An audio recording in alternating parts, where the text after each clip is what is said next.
ओ ओ भूर्भुवः स्वः तत्सवितुर्वरेण्यं भर्गो देवस्य धीमहि धियो यो नः प्रचोदयात्। जी प्रणाम। आते हैं आज की कक्षा का विषय सुनिए। आज की कक्षा कुंडलिनी साइंस से है और सब्जेक्ट है मानवीय सत्ता के दो ध्रुव प्रदेश, मूलाधार एवं सहस्रार। तो आज हम लोग विशेष ध्यान देंगे कुंडलिनी साइंस में दोनों छोरों का। मनुष्य एक चुंबक, चलता फिरता चुंबक। न्यूटन ने कहा कि इस ब्रह्मांड के सारे पिंड ही मैग्नेट। हमारे ऋषियों का भी कहना है रिश्तों में कि सारे संसार में जो ओम कृष्णेन रजसा वर्तमानो नियस्यन् मृदम मृदम च हिरण्यन्न सविता रथेन्ना दैवो याति भुवनानि पश्यन्। सारे संसार के जो ज्योतिर्पिंड है एक दूसरे के आकर्षण में सब पूरे अंतरिक्ष में दौड़ रहा है। तो यहाँ जहाँ आकर्षण विकर्षण किसी बिंदु सो रहा है किसी वस्तु से, इसका मतलब है कि उसमें मैग्नेटिज्म है। और वह मैग्नेटिज्म कहाँ से आई वह तो शोध का विषय है। और जहाँ तक अभी तक जानकारी है उसके आधार पर हम लोग उसका प्रैक्टिकल करते रहे।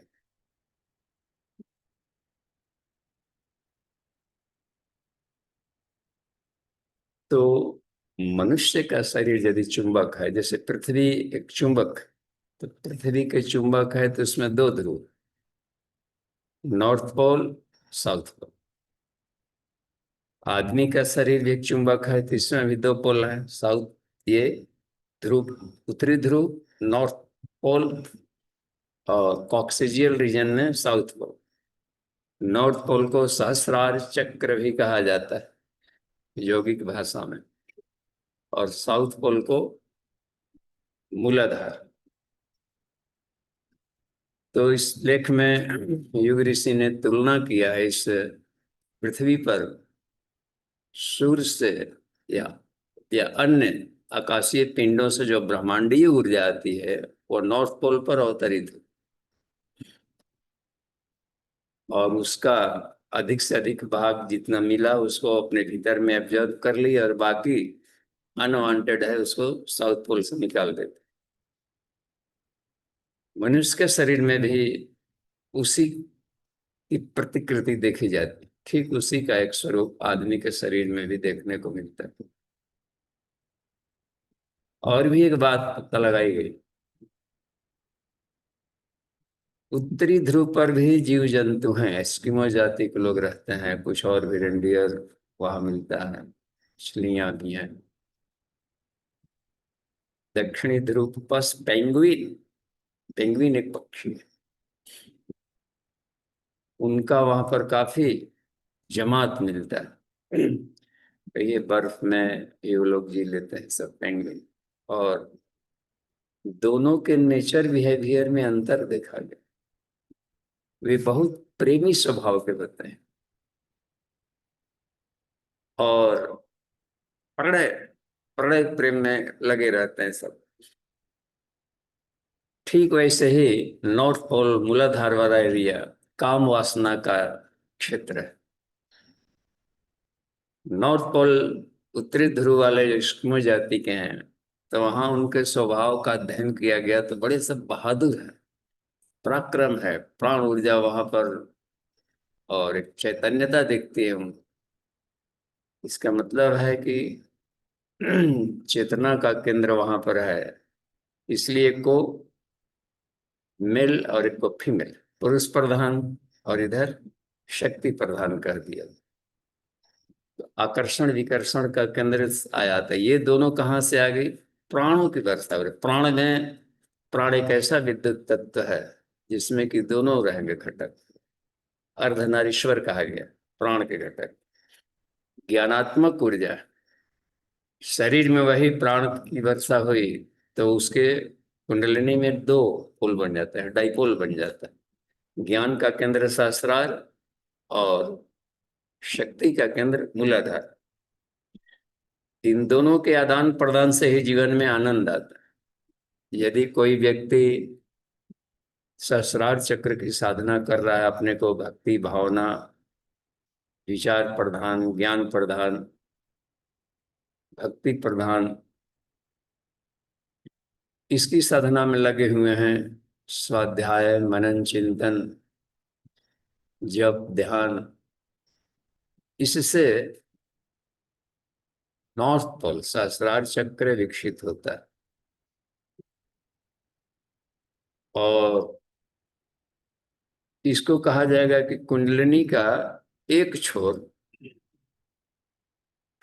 जिसको कहा जाता है ज्ञान और भाव संवेदना, भक्ति भाव संवेदना, तो ईश्वर का एक उनका स्वरूप हुआ।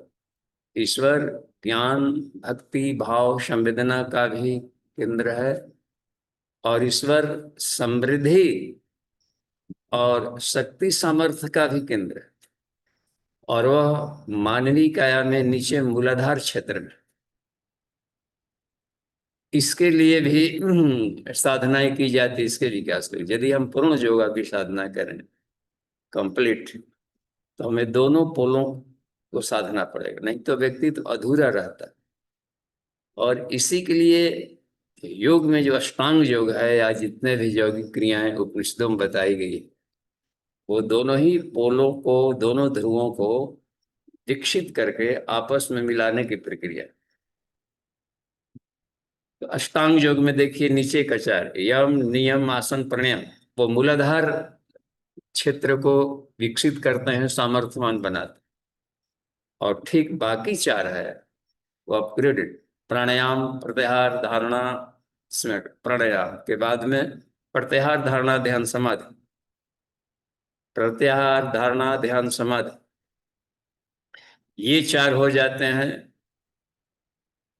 सहस्रार चक्र को विकसित करने वाले। यम नियम आसन प्राणायाम से मूलाधार चक्र विकसित होगा, प्रत्याहार, धारणा, ध्यान, समाधि से सहस्रार चक्र विकसित होगा। और दोनों विकास करने के बाद, दोनों पोलों को मजबूत कर लिया, तब उनको जोड़े जाता है। तो जीवन में आनंद की अनुभूति कैसे हो?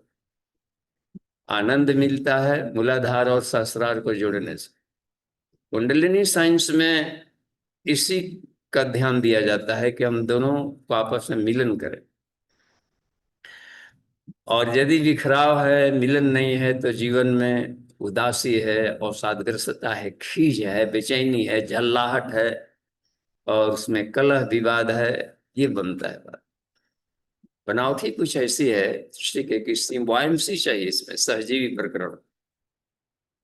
तो हमें अपने साधना क्रम में कुंडलिनी साइंस में इसका ध्यान देना होता है कि दोनों क्षेत्रों में से कौन वाला पोल अविकसित। तो हम पहले देखते हैं क्योंकि जब ध्यान शुरुआत किया जाता है भक्ति भाव संवेदना से, साधक दीक्षा लेता है तो शुरुआती दौर में मंत्र दीक्षा और जप ध्यान एक ऐसा स्वाध्याय बनाया जाता है कि ताकि उसका चेतना पक्ष पहले विकसित हो जाए, ज्ञान पक्ष विकसित हो जाए। अज्ञानी आदमी को मूर्ख के हाथ में यदि मिल जाए एटम बम शक्ति, तो कहीं भी पटक देगा। नारियल हो गया बंदर के हाथ में नारियल, अब वो दिक्कत आ जाए। इसलिए कुंडलिनी जागरण के पहले निश्चित रूप से अपना प्रज्ञा केंद्र, आज्ञा चक्र विकसित करना चाहिए। गायत्री महाविज्ञान के प्रथम खंड में हम लोग देखेंगे, उसमें कुंडलिनी जागरण का, कुंडलिनी का भी है साइंस। उसके कैसे जागरण करें, बार बार उसमें गुरुदेव जो तकनीक बताते हैं कि अपने मन को आज्ञा चक्र में पहले तपा लें और तब जाकर एक चक्रों को हम विकसित करें। तो होता है कि इसमें एक चुंबकत्व होता है, वो चुंबकत्व इसके शक्ति को ऊपर खींच लेगा। यदि उसको नहीं जगाया गया तो ये शक्तियां अपने आसपास के केंद्रों में ही जाकर के दिक्कत करेंगे। आदमी अपने काम वासना पर नियंत्रण नहीं कर सकता है जब तक से उसका सहस्रार चक्र विकसित न। जब विकसित हो जाता है तो वहां से टप टप जो सोमरस टपकेगा, चाहे खिचड़ी मुद्रा भी उसी को जगाने के लिए। तो उससे जाकर के यह काम शक्ति का ऊर्ध्वगमन होता है। शिव जी पर जल चढ़ाए जाने का साइंस भी इसी में दिया जाता है, कुंडलिनी साइंस है। गांव गांव में कुंडलिनी जागरण के कभी क्लासेस चलते हैं उसमें, तभी ज्योतिर्लिंग बनाया गया। एक और बात इसमें जो ऋषि बताया है कि पृथ्वी की बनावट को देखते हैं, उसमें ऊपर का नॉर्थ पोल कैलाश पर्वत जैसे एरिया टीले की तरह उभरा होगा और साउथ पोल में कुछ गड्ढे जैसे बनावट। आदमी के शरीर में है गजब, बिल्कुल समरूपता। यहाँ अपने मस्तिष्क देखिए, एक है ना, इसकी बनावट में एक हड्डी यहाँ पर थोड़ा उभरी हुई है, ये ऊपर वाला हड्डी है, छुएंगे तो थोड़ा प्लेन से थोड़ा ऊपर उभरा होगा। ये कैलाश पर्वत है, ज्योतिर्लिंग है, लिंग लिंग मान लिया। और योनि कुंड मान लेते हैं मूलाधार। वहां पर एक गह्वर जैसा है गड्ढा। शीर्षासन के क्रम में भी आप देखेंगे कि वहां पर कितना गजब का एक गड्ढा का फॉर्मेशन हो जाता है। ऐसे भी वहां पर पेरिनियल मसल्स हैं, उसको कॉन्ट्रैक्ट करते हैं, लगता है कि भीतर गड्ढे में वो मूलाधार चक्र पड़ा हुआ। दोनों को मिलाने पर एक समरूपता की स्थिति आती है, समतल स्थिति बनेगी। तो योगिक साइंस में कुंडलिनी जागरण में दोनों को मिलाने की प्रक्रिया है, उभयोरपि संबद्धा। और यदि नहीं तो इसलिए, और दोनों में एक भूख बनी रहती है मिलाने की। उत्तेजित कर लिया गया कोई भी एक पेड़ को और दूसरा क्षेत्र न मिले, ज्ञान बढ़ा लिया गया और उसमें कर्म नहीं मिल पाया, उसका रचनात्मक काम में नहीं लगा पाए तो ज्ञान भी आफत है। वो दूसरों के लिए भी दिक्कत करेगा, तोड़फोड़ में उसका ज्ञान लगने लगेगा। इधर उधर शक्ति बढ़ा लिया गया और उपयोग न किया जाए तो वो जा करके तस नस में लगाएगा, विपरीत दिशा में लगाना शुरू कर देता है। तो ज्ञान को भी विकसित, अच्छा, और ज्ञान में विकसित रहे तो सहस्रार चक्र क्रेनियल रीजन को, ये पूरा का पूरा क्रेनियल ब्रेन स्टेम से ऊपर वाला सब, रीढ़ की हड्डी को छोड़ दें, एटलस तक 33 वर्टिब्रा है हम लोग के शरीर में। ये देवताओं की नगरी है भी है। इधर भी देवता रहते हैं, ऊपर है ब्रह्मलोक है, ऊपर महत तत्व है, पृथ्वी जल अग्नि वायु आकाश। मूलाधार पृथ्वी को रिप्रेजेंट करता है, जल तत्व के लिए स्वादिष्ठान हो गया। मणिपुर अग्नि तत्व को वायु तत्व के लिए अनाहत है, और विशुद्धि चक्र आकाश तत्व के लिए। इन्हीं पंच तत्वों से शरीर संसार बना। और इसके ऊपर ये पूरा का पूरा क्रेनियल रीजन है, ये ब्रह्मरंध्र उसमें है, ब्रह्मलोक। तो उसके उसका जागरण है ब्रह्मलोक, सहस्रार चक्र। क्षीर सागर में विष्णु भगवान शेष नाग पर सोए हुए। फिर क्षीर सागर की जो कल्पना पुराणों में की गई, यह इसी साइंस को बताने के लिए किया गया कि कुंडलिनी साइंस को कथानक के माध्यम से कैसे समझेंगे। तो मस्तिष्क के भीतर में जो ग्रे मैटर और व्हाइट मैटर है, ये सब क्षीर सागर है। इसी में रेटिकुलर एक्टिवेटिंग सिस्टम में एक ऐसा आता है सहस्रार चक्र, सेरिब्रम में एक ऐसा कोशिका पाया योगियों ने कि उसमें बाकी जो बॉडी सेल्स होते हैं सोमैटिक, वो राउंडेड होते हैं, और सहस्रार चक्र का सेल है वो थोड़ा बड़ा भी है, और उसके किनारे आरे की तरह खुरदरे है, काटने वाला आरी, लकड़ी या लोहा काटने वाला जो हिस्सा होता है, देखते हैं आरी की तरह दांत निकले रहते हैं। तो उसमें चारों तरफ से दांत की तरह उभरे हुए। इसी को सहस्र फन फैलाए शेषनाग की तुलना की गई। अच्छा, उसका ओरिजिन कहाँ से बनता है? रेटिकुलर एक्टिवेटिंग सिस्टम को यदि हम न जगाए न करें तो मेंटल डिजीज आएंगे। हम लोग केवल शरीर रोग नहीं, जहां मेंटल डिजीज आएगा तो शरीर तो उसका बैटल फील्ड है, बेचारा निर्दोष शरीर में रोग आएंगे। लगता है कि डायबिटीज हुआ है तो हमारा पैंक्रियाज खराब है, बॉडी सिस्टम में नीचे वाला एरिया खराब है, लेकिन ये खराब हुआ कैसे? हर बॉडी के पार्ट में कहीं ना कहीं पर रेगुलेटर है, हार्मोनल सिस्टम। और हार्मोनल सिस्टम उपत्तिकाओं का मुख्यालय होता है, ऑफिस है बड़ा सा। उपत्तिकाओं पर स्वास्थ्य निर्भर है, यानी कि हार्मोनल सिस्टम पर पूरा का पूरा स्वास्थ्य निर्भर है। गायत्री मंजरी में एक श्लोक आता है, लोका नाम तो शरीराणि अन्नादेव भवन्ति, और उपत्यकासु स्वास्थ्यम च निर्भरम वर्तते सदा। ये अंतःस्रावी ग्रंथियां पूरे स्वास्थ्य के लिए नियमन नियंत्रण का काम करती है। यदि डिसऑर्डर हो जाए तो उस एरिया में रोग दुख होंगे। तो हमें अपने योग साधना में ऐसे भी प्रैक्टिकल रखना चाहिए आसन प्राणायाम का कि उस एरिया के हार्मोनल डिसऑर्डर ना हो। अब नीचे आ गए हार्मोनल डिसऑर्डर, तो इन सारे हार्मोनल सिस्टम को कंट्रोल कौन कर रहा है? हार्मोनल सिस्टम को कंट्रोल करने वाला है मास्टर ग्लैंड, जो कि ब्रह्मरंध्र में है, क्रेनियल रीजन में, और वह है pituitary gland. Pituitary gland master gland है और वो क्रेनियल रीजन, और वो चिपका है ब्रेन के खास पार्ट से, खास अंग से चिपका है, जो कि हाइपोथैलेमस है। ऑप्टिक काइज्मा गुठली बेर की तरह, तो आज्ञा चक्र में यही ऑप्टिक काइज्मा को जगाया जाता है, जो बेर की गुठली की तरह है, ठीक यहाँ पर भ्रूमध्य के बीच में भीतर में। और वो एक्टिवेट होता है जगह आज्ञा चक्र का एक पार्ट। जैसे बाहर दो नेत्र हैं तो भीतर भी दो नेत्र है, एक को रखा गया आज्ञा चक्र में पिट्यूटरी को, और दूसरे रखा गया है पीनियल को। दोनों नेत्र हैं, दोनों को लिंक करना होता है। तो पहले जगाया जाता है इसको पिट्यूटरी वाला, क्योंकि बॉडी सिस्टम को कमांड करता है सारा, सारे हार्मोनल सिस्टम को, और विचारों भावनाओं से प्रभावित होता है। अब देखिए पिट्यूटरी ग्लैंड कहाँ से जुड़ा है? हाइपोथैलेमस से जुड़ा।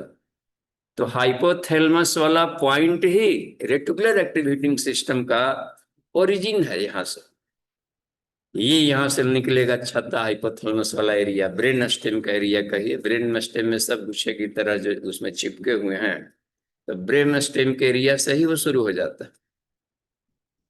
यहाँ से जब शुरू हो गया है, हमारे विचार भावनाएं यदि निगेटिव हो तो वो निगेटिव रस निकालेगा, निषेधात्मक पॉइजन निकालेगा। जहां निगेटिव चिंतन ला गया, निषेधात्मक चिंतन, निषेधात्मक भाव, ये भाव विचार मिल करके हार्मोनल सिस्टम को बाध्य कर देते हैं कि तुम ऐसा ही रस निकालो खराब।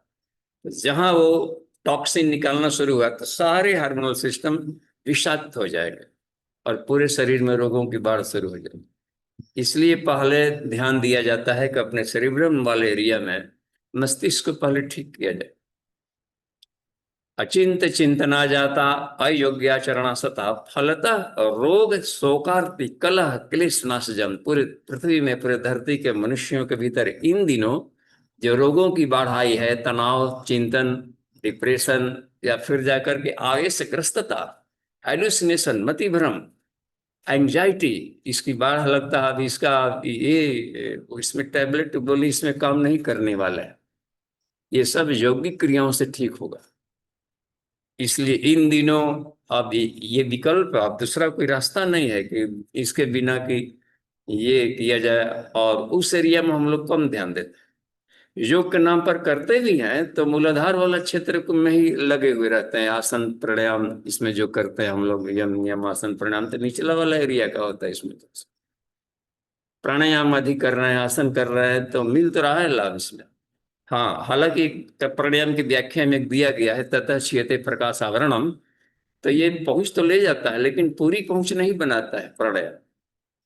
ऊपर वाले चार यौगिक क्रियाओं पर विशेष ध्यान देना होता है, प्रत्याहार, धारणा, ध्यान, समाधि। तो ये हम लोग का क्रेनियल रीजन उससे रिलेटेड। उसमें ध्यान की भूमिका है, त्राटक की भूमिका है, जप की भूमिका है, तन्मात्रा साधना की सबसे अधिक भूमिका है इस क्षेत्र को।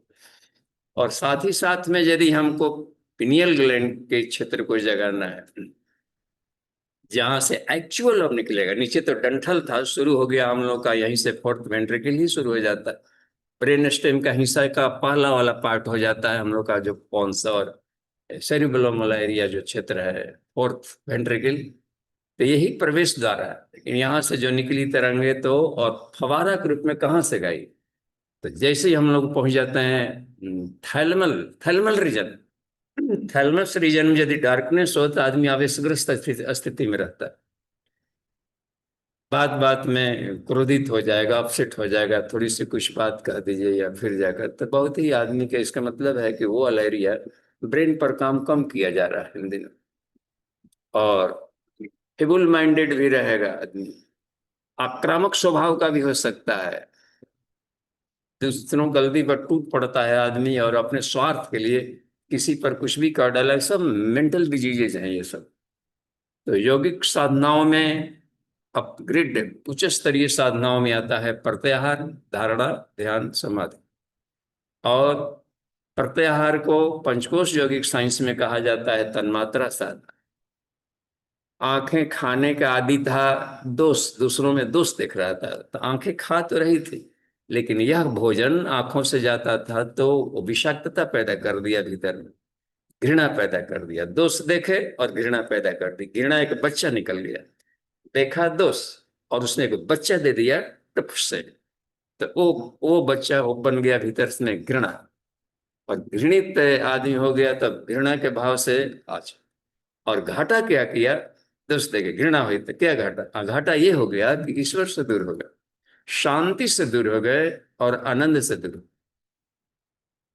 ईश्वरो सर्वभूतानां हृदय से अर्जुन तिष्ठति, ईश्वर सभी के हृदयों में बैठा है, वो नहीं दिखा और पता नहीं क्या क्या देख करके घृणा कर बैठे, उसे दोष दिख गया। देखने चले थे ईश्वर और देख लिया कचड़ा, तोड़ने चले थे फूल और कांटों से केवल हाथ पांव चुभो बैठे, लहूलुहान हो गए संसार में, आनंद की नगरी थी, हमें नहीं चलना आया, नहीं जीने आया, तो लहूलुहान हो गए इसमें जी करके, कंठ का किरण, इस तरीके से बात बन जाती।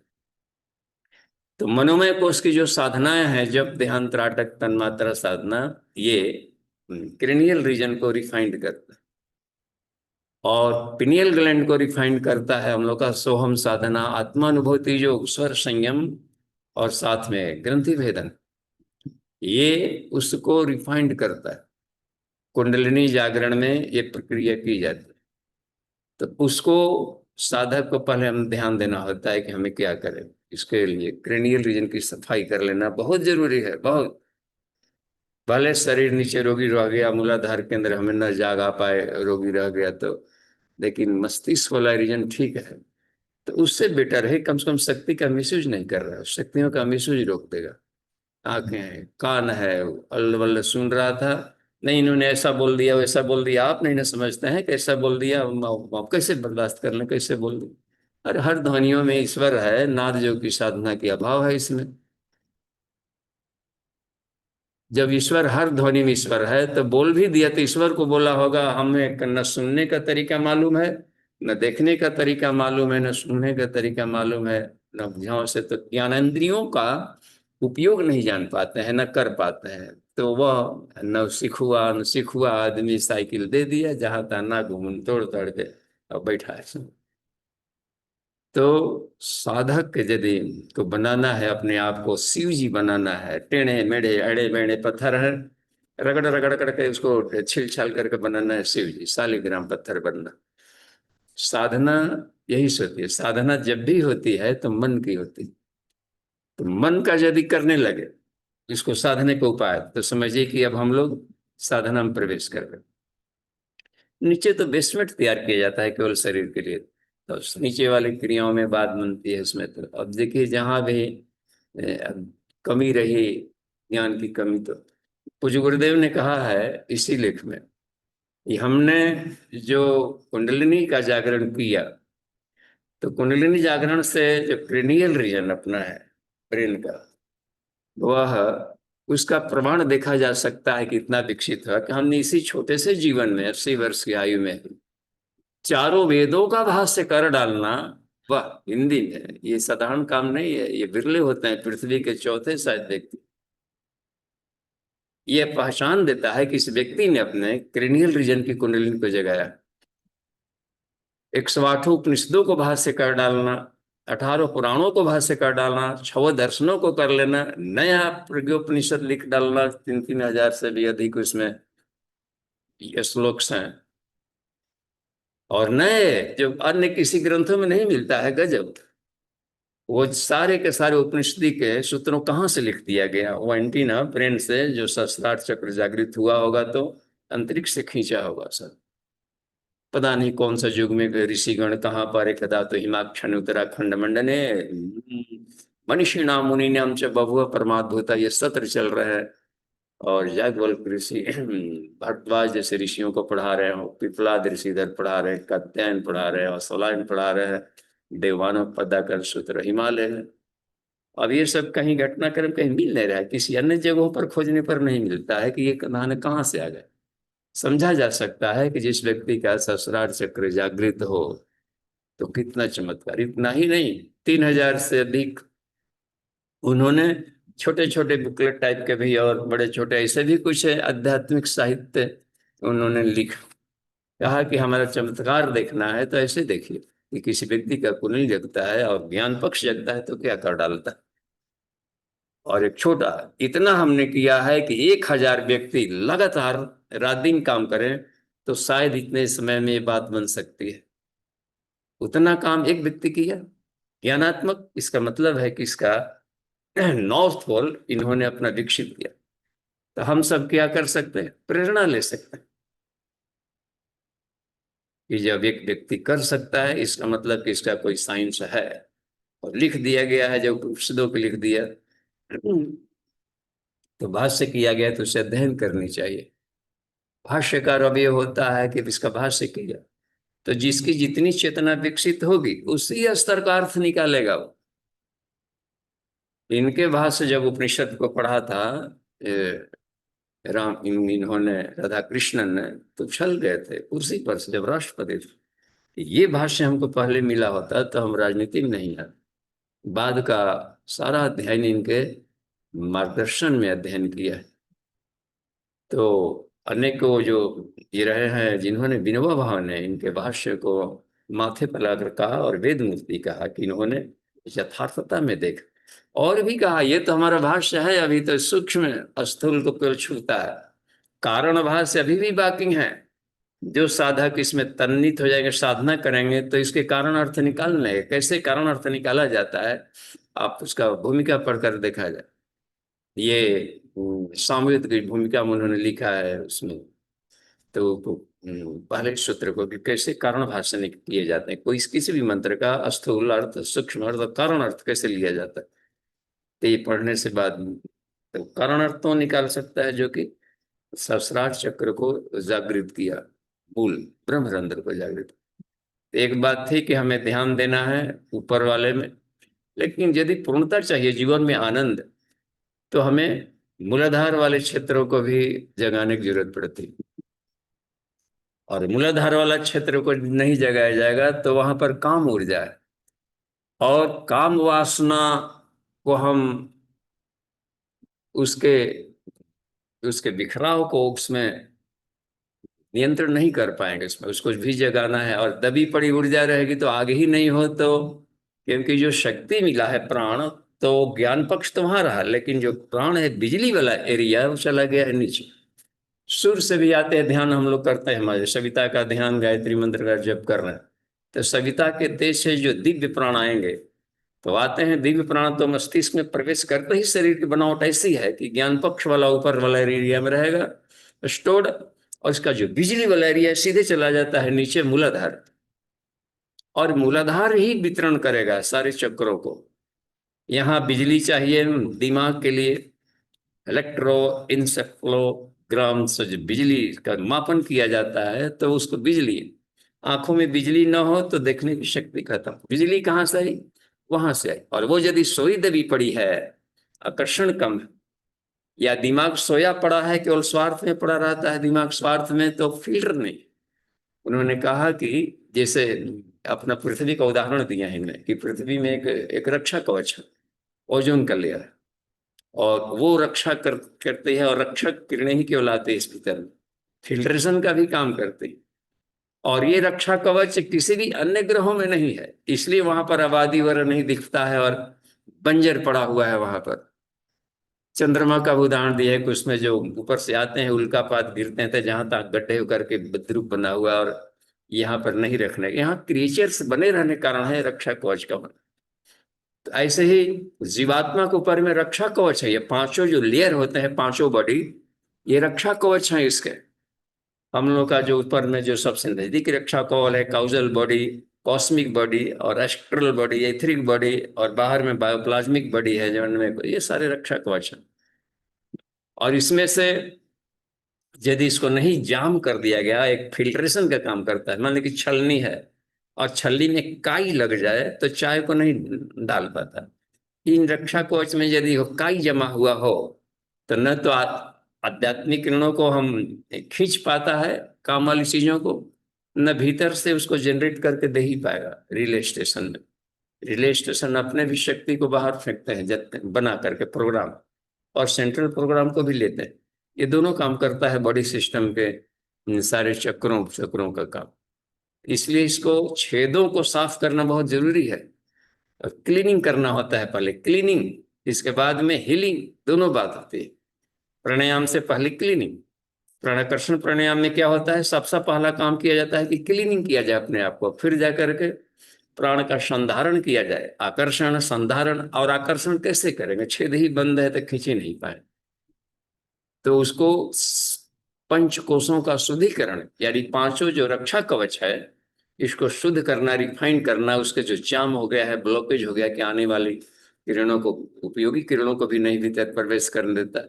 वो तो ईश्वरीय बनावट ऐसी है कि ब्रह्मरंध्र से काम लायक तो ऊर्जा आएगी ही, और जिंदा रहने बाद बोलने, चालने, हंसने और इसका करने भर तो बनी रहता।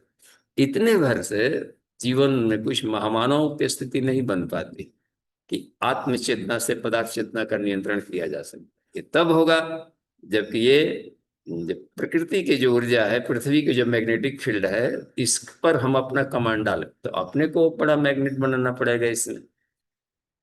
इसका उदाहरण दी, मूलाधार का आप इसमें देखिए, इसमें दूर से मूलाधार चक्र को यदि जागरण का अभ्यास किया जाता है, इसमें जो क्रियान्वित किया जाए इसको, तो ये काम ऊर्जा निकलेगी, और इस ऊर्जा का बिखराव होता रहता। विषय भोगों में, विषयानंद में, संभोग में ही केवल इस ऊर्जा का लगेगा कि हाँ विषय सुख मिल गया। लेकिन एक विषय सुख, विषय भोग थोड़े समय के लिए तो लगा है कि आनंद मिल गया, ईश्वर वाला आनंद ता दिया। उदाहरण दिया जाता है कि समाधि में कैसा सुख मिलता है, विषयानंद में, विषय भोग में जैसा मिलता है ऐसा सुख मिलता है। तो हम विषय भोग ही क्यों नहीं करें, करो, लेकिन इसमें दिक्कत ये आएगी विषय भोग करने में कि थोड़ा सा आनंद दिया और फिर अथाह आनंद को ढा दिया। थोड़ा सा वो आनंद है, उस आनंद का स्फुलिंग भर के लिए मिलता है। विषय भोग का आनंद लिया जा सकता है, लेकिन वो आनंद की हमें नहीं लिमिट में रखेंगे तो हमें क्या होगा कि हमारे शक्तियों का इतना तेजी से क्षरण करता है, बहुत महंगी प्रक्रिया है वो, और शक्ति को छूछ कर देगा। कितने ऐसे भी मिलेंगे पति पत्नी दंपति जो कि न्यूली मैरिड कपुल है, तो शुरू में अब इतना तेजी से इतना आवृत्तियां बना लिया जाए कि फिर शरीर की ताकत टूट जाते हैं। अपने जो सीमेन है, वीर्य है, शुक्राणु है, उसकी क्षमता वैसी नहीं रह जाती है कि एक हेल्दी प्रोजनी को बॉर्न कर सके, जन्मा सके। उदाहरण दिया है इन्होंने कि देखिए इन लोगों का किसी किसी का, और ये क्रम करने का कि जिनका, हनुमान जी का एक उदाहरण दिया है। देखिए फल बुद्धि विद्या देह में ब्रह्मचर्य को इतना उन्होंने तपाया था कि उनके जो तेज थे ब्लड में घुल गए थे, और वीर्य उनके रोम रोम में, कण कण में घुल जाता है, उसका ओज थे। और लंका दहन के बाद जब पानी में कूदे थे समुद्र में, तो उनके पसीनों के बूंदों में भी वो तेज आ गया था, और टपका था तो एक मत्स्य कन्या ने उसको खाया, और मकरध्वज इतना शक्तिशाली पुत्र हुआ कि हनुमान जी गए थे जब पाताल में नीचे वो लेकर चला गया था हिरण्यक्ष उधर से। ये पूंछ लगा करके, गोल गोल पूंछ बना करके और बाउंड्री जैसा, और उसी में राम लक्ष्मण को सुला दिया और आराम से थे कि यहाँ पर तो कौन आएगा, उधर से आएगा तो आग वैसे ही जल जाएगा। और हिरण्याक्ष इतना तेज तरार बुद्धि खोपड़ी वाला, उधर से करने लगा, अपने बुद्धि का दुरुपयोग कर दिया। वो कहाँ से खुराफाती, नीचे से टनल की तरह सुरंग बनाकर, कहाँ पाताल लोक नीचे और कैसे पता नहीं, तो उसका साइंस देखिए, पृथ्वी को छेद करके और यहाँ से राम लक्ष्मण को किडनैप कर लिया। और देखे कि अरे कहाँ है, छेद हो गया, कुआं हो गया इसमें। उसके तरफ से जाकर वहां पर पहुंचे तो द्वारपाल था, वही मकरध्वज। तो इस पर आकर करके इसने युद्ध किया कि नहीं, रामकाज में तुम नहीं रोक सकते हमको इसे करने का। तो ठीक है, आपका उद्देश्य बढ़िया है, लेकिन हम तो द्वारपाल है, हमारी ड्यूटी है कि किसी को प्रवेश न होने दें। खूब युद्ध हुआ। तो अब जाकर ये पूछा था कि तुम, इन्होंने पूछा कि इतना बलशाली कौन आ गया भाई, हम सौराव रुस्तम की तरह युद्ध कर रहे हैं यहाँ। तो किसके पुत्र हो, तब उन्होंने अपना बताया कि वो हो, तब पता चला यहाँ पर कि ये तो दंत पिता पुत्र हैं ये। तो अब कहा कि पिताजी तो बहुत जरूरी, हम तो आपको हेल्प करेंगे, लेकिन इतना उद्देश्य सच्चा है राम जी को, हमें पता नहीं था कि इसको ले आया करके। तो अब ऐसा करिए कि हमको बांध दीजिए और आप चले जाइए। तो उसे बंधवा दिए। कैसे लोग उससे कहते कि आप हमको बांध दो, तब जा करके राम से लड़, नहीं तो हमसे नहीं लड़ सकते हमको, तुम राम सबको कुछ नहीं कर सकते। तो यह बात बन गई थी। तो ये मुकरदह जी कहने यहाँ पर ये थे, कथानक लंबा नहीं होना चाहिए इसमें। उद्देश्य ये था कि यदि वीर जय को प्रेमचर्य से शक्तिशाली बनाया जाए तो तेजस्वी संतति जन्म देने की बारी तभी आती। और भी दिया है सुखदेव को, जैसे व्यास ने सुखदेव को उत्पन्न कर दिया, और उदाहरण में अनेकों को उन्होंने उदाहरण इसमें दिया है, सुखदेव मुनि का दिया है, विश्वामित्र का एक उदाहरण दिया है कि देखिए उनके शुक्राणु कितने पुष्ट हो गए थे ब्रह्मचर्य से, कि ये शकुंतला और जिनके माध्यम से भरत जैसा चक्रवर्ती बना, ये बात बनी। तो वो एक क्रम बनता है कि आदमी का ब्रह्मचर्य की शक्ति को मेंटेन करना ही पड़ेगा।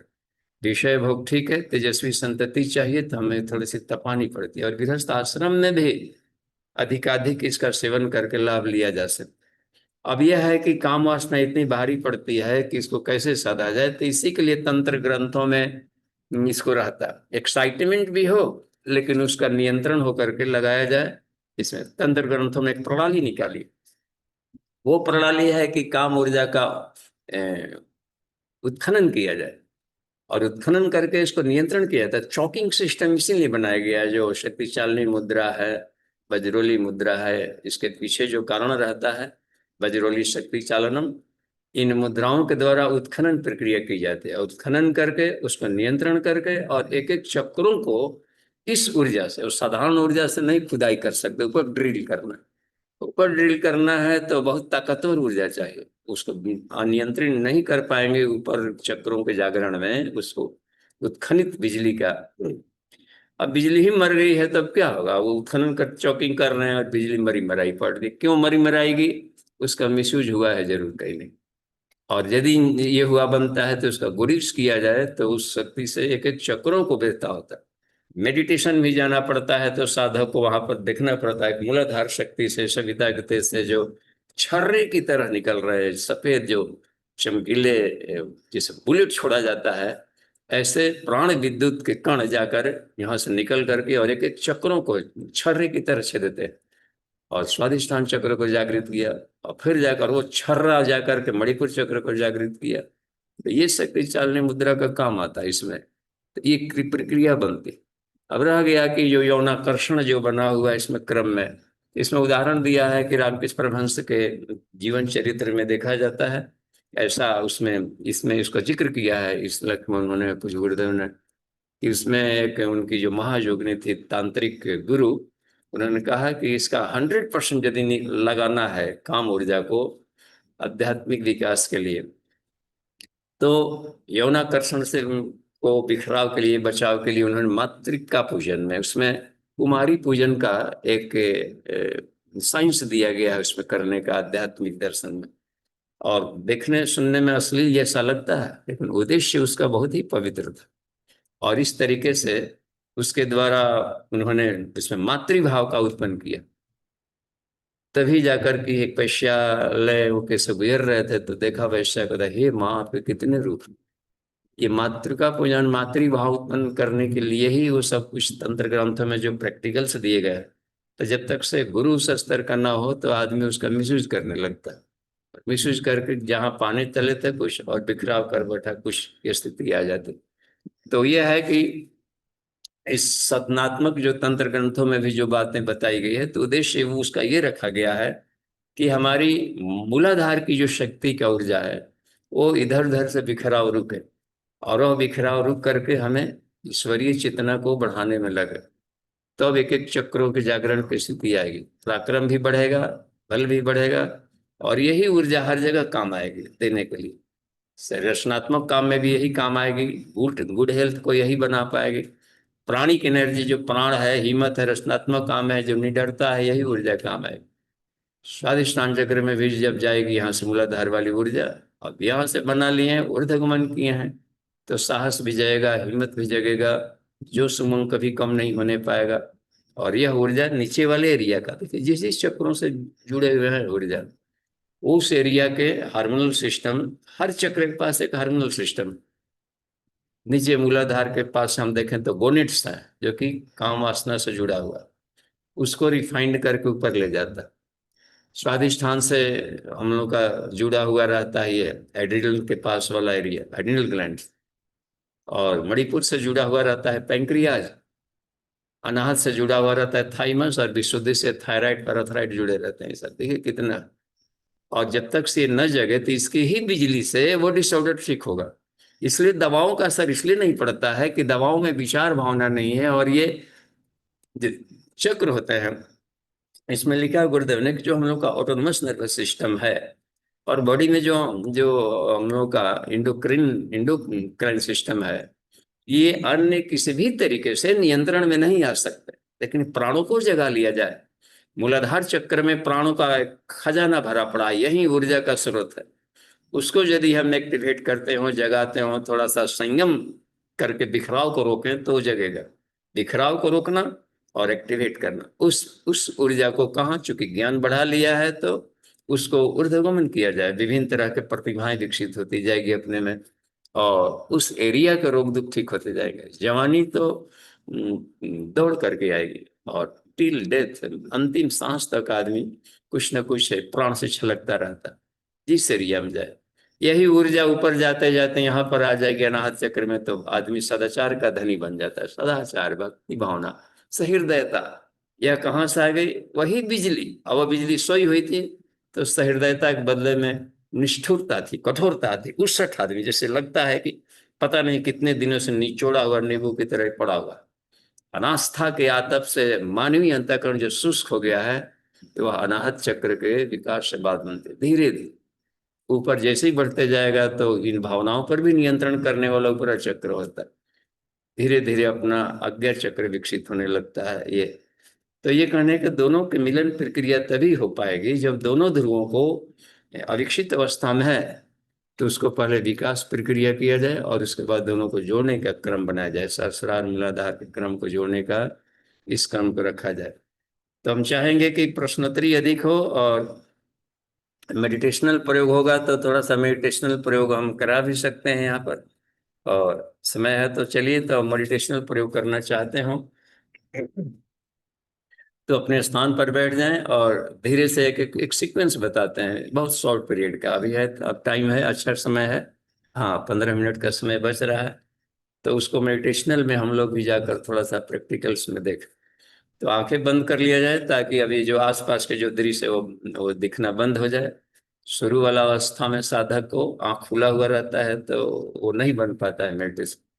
तो भीतर में चूंकि अंतर्मुखी होना है तो भीतर में नेत्र बंद करके और अंतर्मुखी अपने को लाया जाए, विचारों के भाग दौड़ को बंद कर लें और गहरा ब्रीदिंग से दो एक बार रिलैक्स हो जाए। शरीर को बिल्कुल ढीला रिलैक्स करें कि बाहर के अंतरिक्षीय ब्रह्मांडीय ऊर्जा है शरीर में जा सके, उसको कहीं रुकावट ना मिले और विल पावर से, संकल्प शक्ति से उसको होगा। जरूरत के अनुसार पहले से सीखे हुए हैं शक्ति चालनी मुद्रा, तो उसका प्रयोग कर लेंगे। तो अब है ध्यान के द्वारा हम सोचें ब्रह्मांडीय ऊर्जा को, परब्रह्म की शक्ति को, सविता का दिव्य तेज को शरीर में भरा जाए आकर्षण करके, इनहेलिंग के द्वारा, और रोक ले। अब रोक ले तो 8-10 राउंड इसी में, इसी अवस्था में शक्ति चालनी कर, और पूरे शरीर के भीतर में रोम रोम की सफाई कर लिया जाए। शरीर को भगवान का मंदिर मानकर उसमें आत्म संयम नियमितता करनी। तो अपने शरीर को भगवान का मंदिर मानना ही मानना पड़ेगा, नहीं तो फिर जाकर के कचड़े इसमें डालते रहेंगे। डस्टबिन मान लेंगे शरीर को, तो अनाप शनाप खाना भी डालेंगे, अनाप शनाप क्रियाकलाप भी रहेगा। भगवान का मंदिर, और मंदिर की से सफाई कर रहे हैं, तो ऊपर भी जाकर देखिए ब्रह्मा, मूर्धनि में ब्रह्मा है, शिखायाम विष्णु, रुद्रो ललाटे, अक्षणों में सूर्य, चंद्रमा है, चक्षुषो चंद्रादित्य।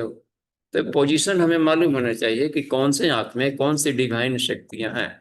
तो इसको हम रिफाइंड करके ब्रीद आउट कर दिए, तो एकदम साफ कीजिए। फिर गहरा ब्रीदिंग करके इनके तेज को बढ़ाया जाए पूरे शरीर में। ब्राह्मी चेतना भर गई, सांभवी गुण भर गए अपने भीतर में, वैष्णविक गुण बढ़ गए। सूर्य चंद्रमा के नेत्रों में बढ़े तो रोग दुख भी भागेगा और नेत्र में गुण बढ़ेगा। गले में, ओठों में दोनों संध्याएं हैं, देखिए गले में बृहस्पति को देखा जाए, 8 वसुगण है 8 रीढ़ की हड्डियों में, इसमें जाकर के बढ़ गया। फिर जाकर के 12 आदित्य भी देखा जाए, बाकी T1 वाले एरियाज में, रीढ़ की हड्डियों में 11 रुद्र भी हम देखें। वाह, इंद्र प्रजापति भुजाओं में 49 मरुदगण को देखा जाए, पूरा नाभि अंतरिक्ष है। ये कितना शरीर के भीतर में पूरे यूनिवर्स देखिए, विश्व रूप दर्शन। अभी गीता के 11 अध्याय पढ़ा गया, वो अपने शरीर के भीतर में ध्यान करना है, पूरे विश्व रूप का, विश्व ब्रह्मांड का ध्यान करना है। वह है विश्व दर्शन योगो नाम 11 अध्याय। तो अपने भीतर में पूरे विश्व रूप दर्शन देखा जाए, विराट का दर्शन देखें। इसके लिए होता है योग, वो एक यौगिक प्रक्रिया है कि अपने शरीर के भीतर में ही पूरा यूनिवर्स को देखना। पादव पृथ्वी, और पूरा ऋषियों में रोम रोम में ऋषिगण है, एक दिव्य तेज है। शरीर पुलकित हुआ, आनंदित। अगले चरण में अब प्रवेश करें। अगली बार जब गहरा ब्रीदिंग करें तो पांचों कोषों के लिए एक बार गहरा ब्रीदिंग करें, पांचों कोषों में प्राण भरे। गहरा ब्रीदिंग लंबा हो तो पांचों कोषों में एक ही बार में भरा जाएगा। और हर एक कोषों के लिए 2-2 शक्ति चालनी मुद्रा करें, एक बार क्लीनिंग हो और एक बार प्राणिक हीलिंग कर दें। क्लीनिंग हीलिंग, प्राणमय कोष को क्लीनिंग करें, ऊर्जावान बना दें।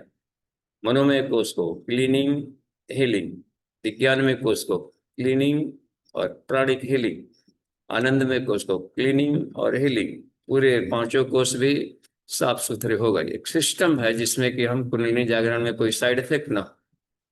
अगले क्रम में कर लेंगे एस्ट्रल बॉडी का, और ये जो बात बनती है एस्ट्रल बॉडी, इसमें क्लीनिंग सब हो गया। तो अगले चरण में अपने आप को ट्यूनिंग किया जाए, परब्रह्म के साथ में जोड़ना है, तो अपनी आत्म सत्ता का ध्यान किया जाए। ब्रह्मरंध्र में अपने आत्म सत्ता का ध्यान करें।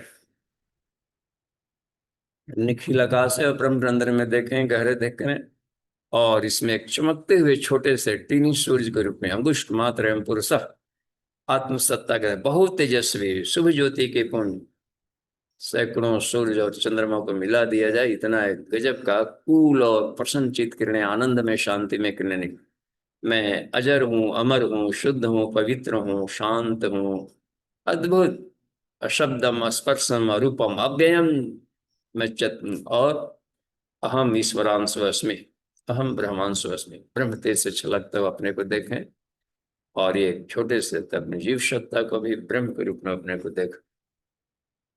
और ये एक यंत्र मिले हुए हैं, इस यंत्र को सविता ने बनाया, परमात्मा ने बनाया है। शरीर के भीतर में जो भी ब्रह्मांडीय आकृति दिख रही, सबको, इसमें जितने भी 2400 तत्व हैं, कर्मेंद्रियां हैं, ज्ञानेंद्रियां हैं, और बड़ी सिस्टम है, 10 अरब न्यूरॉन्स हैं, ये सब जो दिखाई पड़ रहा है भीतर में, सब निहारिकाएं आकाश गंगा है। किसने बनाया है? सविता ने बनाया। और यह अद्वितीय है। शरीर के हर कोशिकाओं में दर्शन करें कि कोशिका कोशिका में न्यूक्लियस में ईश्वर है।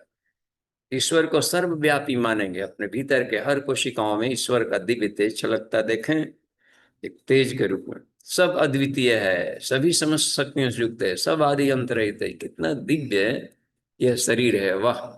इसी में पंचकोश भी है और छह चक्र भी दिखाई पड़ रहा है। मेरुदंड मार्ग में छह चक्रों की स्थिति है, और मैं सबका साक्षी हूँ। ऊपर से अपने आप को देखते रहे, भीतर भीतर में ही पूरा ब्रह्मांड यूनिवर्स है। तो ये पादस्य विश्वाभूतानि, एक पाद में है, और त्रिपादश्यामृतम देवी, अपने आप को इसी में साक्षी चैतन्य के रूप में देखा जा सकता है। अब एक बात बन रही है कि चक्रों का अब हमें जागरण करना है, क्लीनिंग करना है। तो क्रेनियल रीजन वाले से हम शुरू करते हैं पहले, ताकि सहस्रार चक्र वाले एरिया भाव संवेदना विकसित हो जाए। और इसलिए क्लीनिंग करेंगे। सहस्रार चक्र में शांति और आनंद की किरणें, अशांत किरणें जो भी थी, और विषय आनंद के जो भाव बनते थे उसमें से वह बदल रहा है ईश्वरीय ब्रह्मानंद आत्मानंद। गहरा ब्रीदिंग कर लिए, और एक एक क्षर को सहस्रार चक्र वाला एरिया, और आज्ञा चक्र और विशुद्धि चक्र। तो सहस्रार चक्र आज्ञा चक्र को एक साथ हम लेकर के वहां पर अब दोनों ध्यान करो। आकुंचन प्रकुंचन नीचे, स्वादिष्ठान वाले एरिया नीचे है मूलाधार का। यहाँ पर से हम लोग शक्ति चालनी करेंगे, लेकिन ध्यान किया जाएगा कि सहस्रार चक्र की पंखुड़ियां खुल रही है, सिकुड़ रही है, इमिशन कर रहा है। अत्यंत शांति और आनंद की ही किरणें हम निकालेंगे अपने मस्तिष्क से, कभी भी तनावग्रस्त स्थिति नहीं रहे। और आज्ञा चक्र में भी भाव किया जाए कि यहाँ से जो भी क्रेनियल नर्व निकल के आंखों में, कानों में, ज्ञानेंद्रियों में गया हुआ है, तो इन ज्ञानेंद्रियों के कचड़े की सफाई हो रही है। अब जो भी आंखों से देखे में, यद यद पश्यति तत् सर्वम आत्मेति, उसमें आत्मा का आप देखेंगे। उसमें यद यद शृणोति तत् सर्वम आत्मेति, जो भी कानों से ध्वनियां सुनेंगे उसमें आत्मिक ब्रह्म का दर्शन करेंगे। जो भी स्वाद लेंगे उसमें ब्रह्म का दर्शन करेंगे, वह जो भी ग्रहण करेंगे, जो स्पर्श करेंगे, उसमें ब्राह्मी अनुभूति के लिए है ज्ञानेंद्रिय। यह आज्ञा चक्र की एरिया को क्लीनिंग किया। विशुद्धि चक्र में भी देख लिया जाए कि जो हमारी वैखरी वाणी मध्यमा पश्यंती परावाणिया है, यह ईश्वरीय कार्य की व्याख्या कर रही है कि नहीं। ईश्वरीय गुण, ईश्वरीय कृति, ईश्वरीय ध्वनिया, ऐसे इसका यूज करना है। भुजाएं भी यहीं से गया हुआ, इसी तरीके से उसका क्लीनिंग और काम लायक बना दिया जाए, मजबूत, ताकि ऊर्ध्वगमन यानी इसका हम अधिकाधिक विस्तार कर सकें और आत्म कल्याण, लोक कल्याण लगा सकें। यदि क्लीनिंग नहीं लगेगा तो फिर आत्म कल्याण में भी अंग अवयव काम नहीं करेंगे, न लोक कल्याण में काम, रोगग्रस्त पड़े रहेंगे। अनाहत चक्र के एरिया को भी क्लीन कर लिया जाए कि यहाँ पर थाइमस ग्लैंड भी है, सारे फेफड़े हैं इस केज में, इसके सभी कोठरियों को साफ कर लिया जाए इसी भावना से। शक्ति चाल नहीं पड़ेगी। 40 करोड़ कोठरियां, वाह, गजब का एक यंत्र है, बिल्कुल चमकता हुआ देखें।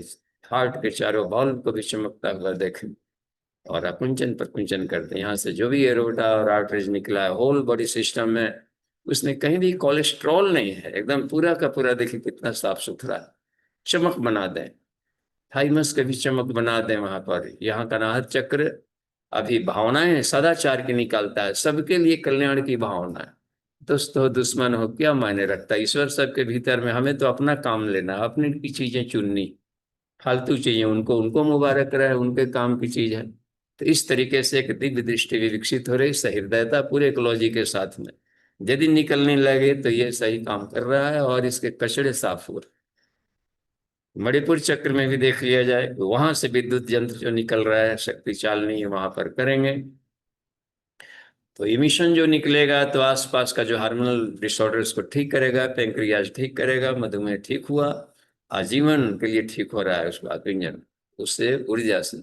लिवर भी ठीक हुए, स्प्लीन भी ठीक हुआ, अपना पूरे डाइजेस्टिव सिस्टम पूरे ठीक करे। और भी एरिया है वहां से, उस ऊर्जा का क्या करें।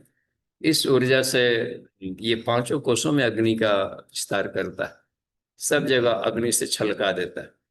और यह ऊर्जा अंतरिक्ष में भी जा करके उसको लाभ दे रही है। सब उस ऊर्जा का, इतना ही नहीं, अपने तक सीमित न रहे, पूरा ब्रह्मांड जो भीतर में है, तो सभी जीवों जंतुओं को लेकर अंगों को हम लाभ दें, सब अपने। और इस तरीके से वो मणिपुर चक्र का कार्य क्षेत्र अपना स्वादिष्ठान चक्र में अपने जो भी व्हाइट मैटर्स है, रेड है भीतर में, शरीर में लाल ऊर्जा है वो, और वो चेतना है इसमें, जो भी सेरिब्रोस्पाइनल फ्लूइड बनता है, साइटोप्लाज्मिक बॉडी है, ये सब, और भी क्रोमोजोमल जो साइटोप्लाज्मा के उसर है, न्यूक्लियस में, उसमें भी डीएनए पार्टिकल्स हैं, सब में डिवाइन एनर्जी भर रहा है। ऐसा सोचा जाए कि इसमें डिविनिटी आ रही, अपने डीएनए उसमें रूपांतरित हो रहे हैं। जब देवताओं के हम अंश है, शरीर में देवता है, ईश्वर अंश है, तो उसमें निगेशन कैसे आ सकते हैं? सब में ब्रह्म तेज से छलकता हुआ देखा जाए। इस तरीके से कायाकल्प रूपांतरण की प्रक्रिया मेडिटेशन में होती। मूलाधार चक्र से है तो ये सारे कर्मेंद्रियां और प्राणों पर नियंत्रण हो रहा है। अपनी भुजाएं, अपने वाणी, इसमें तेज बढ़ रहा है। पैरों में, पायु में, उपस्थ में एक दिव्यता आ गई। अब इस दिव्यता का हम प्रयोग करेंगे आत्म कल्याण में, लोक कल्याण में। तो यह ऊर्ध्वगमन की प्रक्रिया होगी। धीरे धीरे इसका ऊर्ध्वगमन अब किया जाएगा। अब से इसका गुड यूज करेंगे, ऊर्ध्वगमन करेंगे। स्वादिष्ठान चक्र में भी जब प्रवेश करें तो अपने शरीर में एक सुगंधी है, अंतरिक्ष में सुगंधी है, स्पर्श मात्र से प्राणी की फीलिंग होना चाहिए, ठीक, और दूसरे का कल्याण होनी चाहिए। दृष्टि में बात, रूप रस गंध शब्द स्पर्श, इन तन्मात्राओं पर अपना नियंत्रण हो रहा है। और यह नियंत्रण यानी उसके द्वारा हम अपने शरीर की शक्तियों का क्षरण नहीं, अपनी ऊर्जा को लाभान्वित करेंगे। वही रूप यदि उसमें विकार देखा जाता है तो अपनी शक्तियों का क्षरण किया, वही रूप यदि उसमें ईश्वरीय चेतना देखी जाती है तो अपनी शक्ति को बढ़ा देता है। ये सब उसके सिर्फ ये उसके यूज पर निर्भर करता है कि इनका कैसे किया गया। तो तन मात्राओं पर नियंत्रण करने वाला एक दिव्यता है। अपना शरीर भी ब्रह्म कमल की तरह खिल रहा है, सब लाभ मिल रहे, और इसे दूसरों को भी लाभान्वित कर रहे हैं। जगत को संसार सागर में रखते हुए सभी के विचारों को हम साक्षी भाव से देखेंगे। इन्हीं के विचारों में लिप्त नहीं होंगे, न बहाव में आएंगे, नहीं आएंगे। अपने विचारों को रेजोनेंस हमेशा बनाए रखा जाए ईश्वर के विचार से। मणिपुर चक्र में अपनी इस ऊर्जा से देखा जाए कि सभी जगह सारे यूनिवर्स को तेजस्वी बना रहे।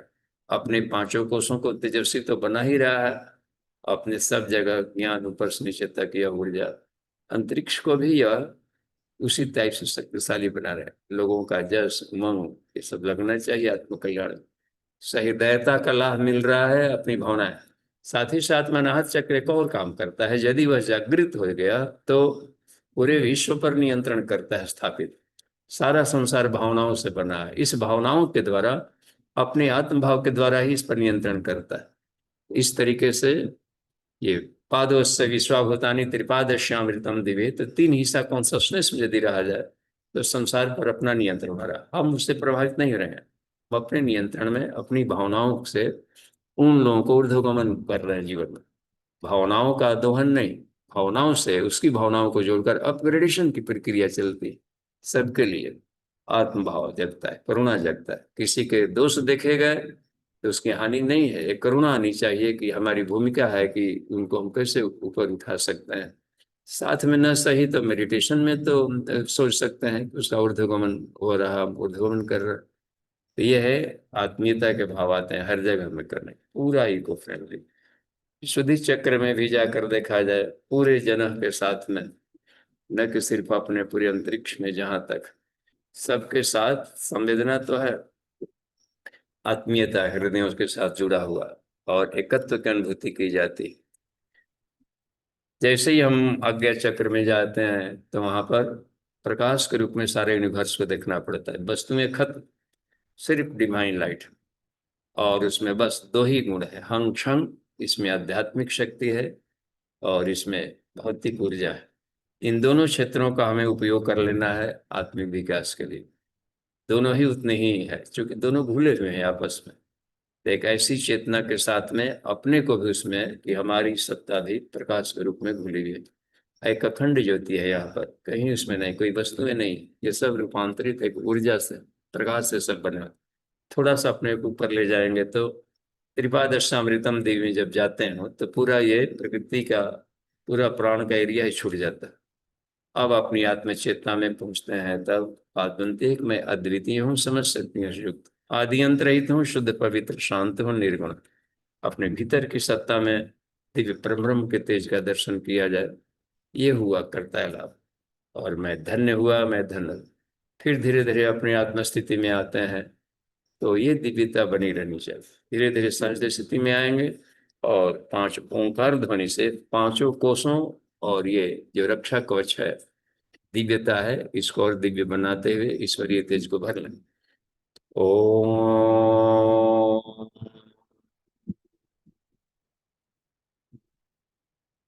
ओम।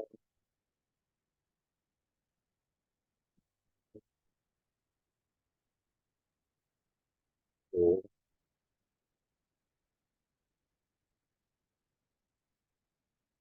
ओम।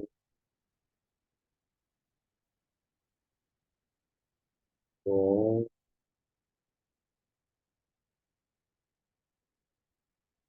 अपनी सब धीरे धीरे सहज स्थिति में आएंगे और